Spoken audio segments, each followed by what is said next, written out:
are listening to The Common Sense Practical Prepper, sponsored by Duct Tape, the real duct tape. It fixes everything, except bad decisions.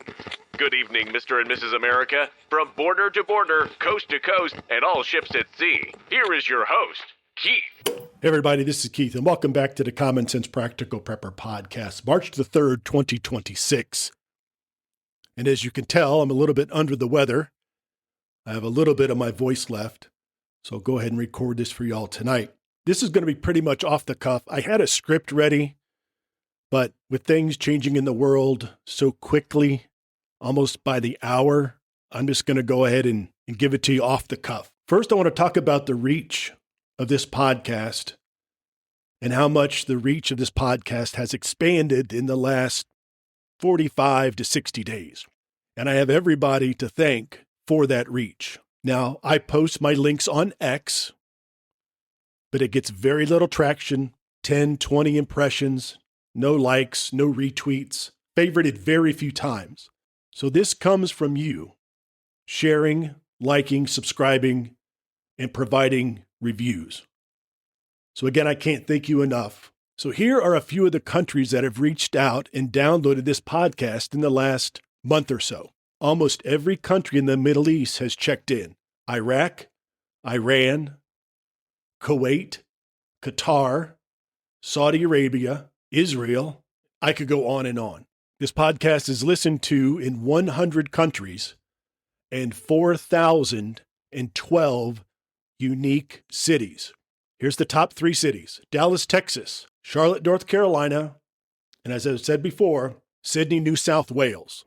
The next most downloaded city, I guess, is Chicago, Illinois, but they are far, far behind the folks in Sydney.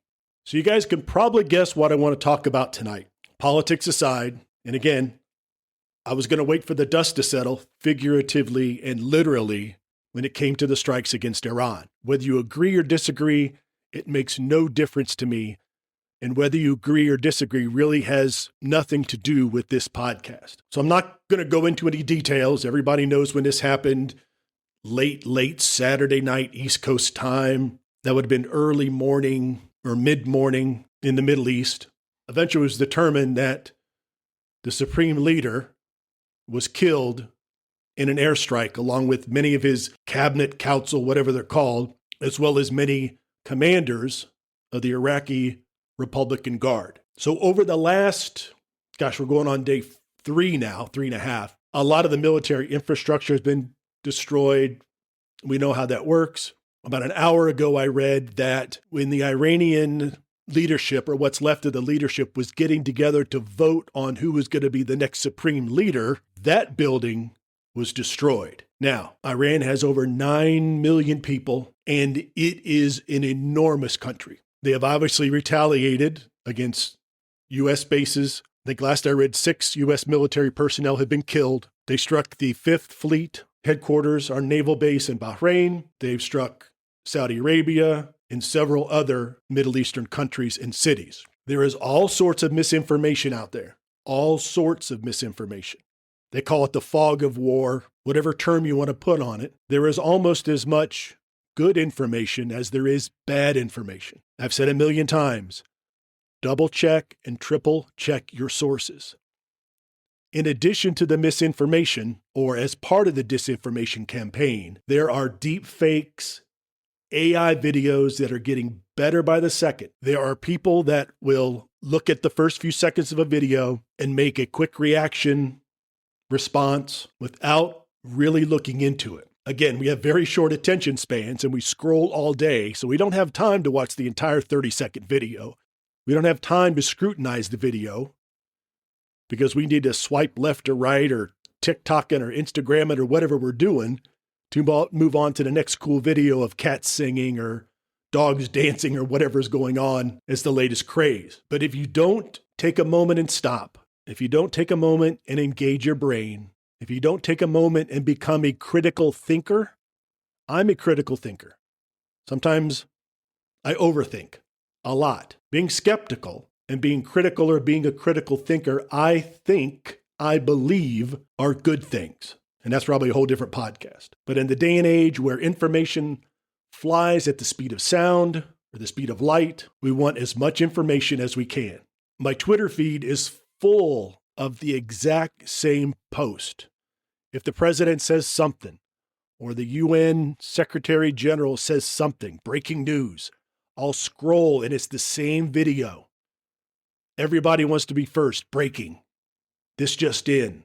On and on and on. A lot of it is done for clicks. It's done to earn a few pennies. It's done to increase engagement, clickbait.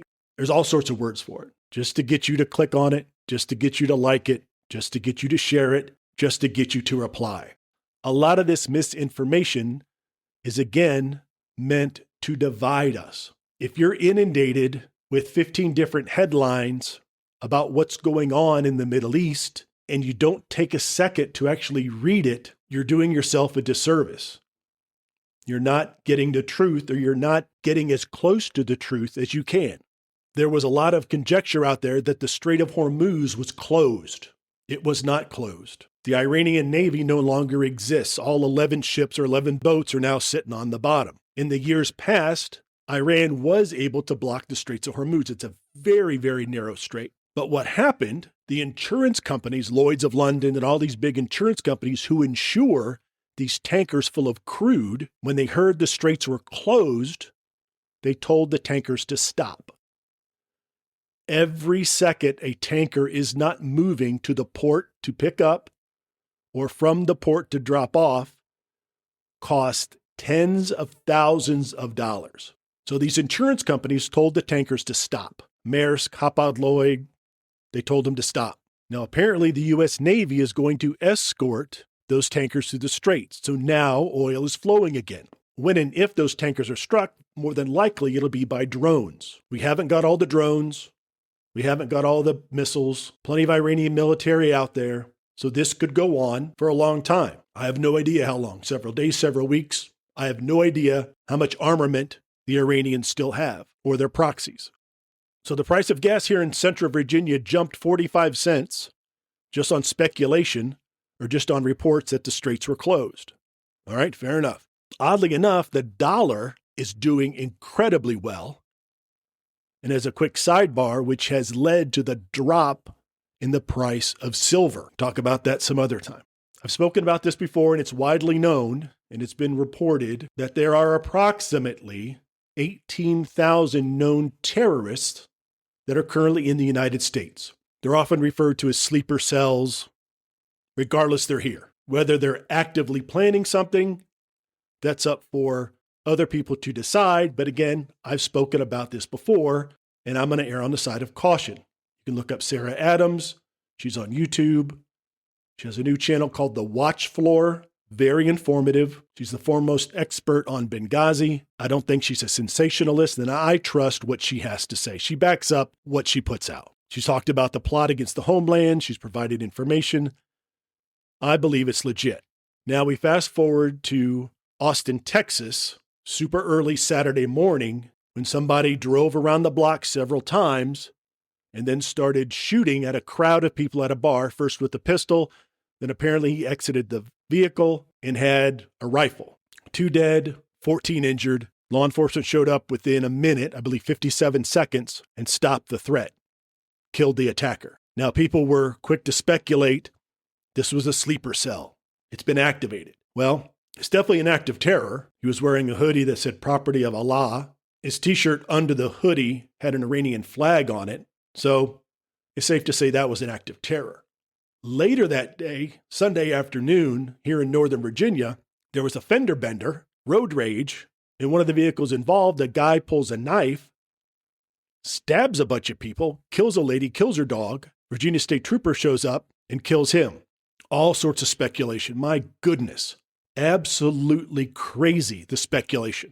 People were saying, well, it's rather evident he was Muslim because he killed the dog. And people just globbed onto that. I read it, put it in the back of my mind, and went about my day. Come to find out, wasn't Muslim, not terror related. In Cincinnati, a mass shooting at a concert. I believe it was a concert for a DJ, a local DJ. Somebody snuck in a firearm past metal detectors. shot several people immediately. Sleeper cell this, sleeper cell that. Not terror related in that sense. That's not to say we should not be vigilant. That's not to say we should not be situationally aware. You should take whatever steps necessary to protect yourself and your family. Here in the United States, most people, if able to legally, will be armed. It's just that simple. Folks in other parts of the world where firearms are not as available, you do not have the same rights as we do here in the United States under the Second Amendment. You have to be hypervigilant. You have to be very well aware of what's going on if you do not have the ability, I'm talking about a firearm, to protect yourself or loved ones. Again, whole nother podcast. So here's one more example of hyperbole, people going crazy, taking one bit of information and running with it without thinking about what is really going on. Let's go back to the shooting at Austin. The 3 police officers that discharged their weapon that took care of the threat were placed on administrative leave with pay, and there's going to be an investigation by whatever their department calls it. And my department was called like the shoot team, critical incident, whatever they call the team at that particular department, Austin PD. As with any police department, federal, local, what have you, the officers are placed on administrative leave while the investigations, an internal investigation, is launched, as well as an investigation by the local prosecutor's office, the DA, whoever happens to be the entity that brings criminal charges and tries criminals in court. This is how it works in Virginia. If there is an officer-involved shooting, let's just say my department, my old department, I have investigated parts of those. I have not myself been involved, but I have been part of the investigative team that would then interview the officers involved and just get the initial report before, in this case, in my department, Internal Affairs and a section within Internal Affairs would complete the investigation. So technically somebody was killed. People are saying that these 3 police officers in Austin are being charged with murder. Not how it works. In my department, the officer is placed on administrative leave. His firearm is seized as evidence. And in the case of my department, he is issued another firearm. He or she is on paid leave. They're free to go about their business. They are required to cooperate with the investigation, and we can get real deep in the weeds. They can certainly get outside counsel, all that stuff. I get that. But just the basics are firearm taken, given a new firearm. They cooperate with the investigation. The police department then gives their findings to the prosecutor's office, who then takes those findings in front of a grand jury. Now, every officer-involved shooting that I am aware of, and there's probably others out there that I'm not, I don't want to say it's a rubber stamp. I don't want to say they just go through the motions, because there have been bad shoots, don't get me wrong. But they do this to show, 1, the department's being transparent, 2, to cover their butt civilly in case there's a lawsuit, and normally there is, so they can say, we investigated the shoot, it's a good shoot, the officer was protecting themselves, the citizen, whatever the situation is, we are not bringing charges of murder against the police officer. That's how that works.